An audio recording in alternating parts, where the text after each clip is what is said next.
Friends అసలుకి welcome. ఈరోజు cauliflower, టమాటా, onion, కరివేపాకు, అల్లం వెల్లుల్లి పేస్ట్, ఉప్పు, ధనియాల పొడి, పసుపు, కారం సింపుల్గా చేద్దాం.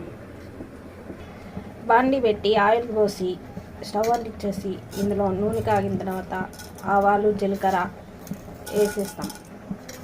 ఒక 2 మెంతులు, ఇవి చిట్టపట అంటే చాలు.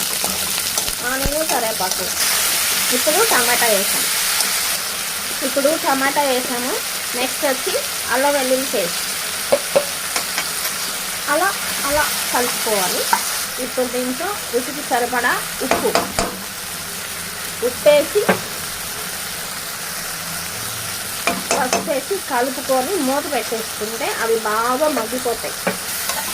ఇప్పుడు మనం కాలీఫ్లవర్ వేద్దాం. ఇప్పుడు మనం కారం, ధనియాల పొడి వేసాము.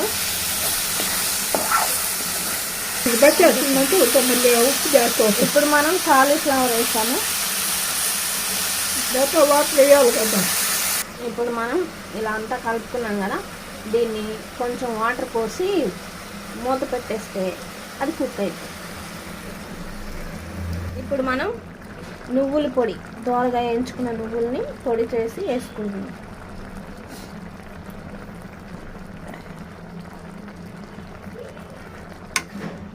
ఇప్పుడు దీన్ని కలుపుకున్నాము. ఓకే ఫ్రెండ్స్, చూసారు కదా ఎంతో టేస్టీ నువ్వులు కాలీఫ్లవర్ కర్రీ. మీరు కూడా ట్రై చేయండి. ఎలా ఉందో మాకు కామెంట్ బాక్స్లో పెట్టండి.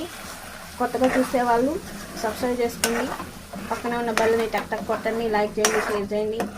మరో కొత్త ఈ టేస్టీ వంటతో ఇంతటితో నెక్స్ట్ వీడియోతో మళ్ళీ కలుద్దాం.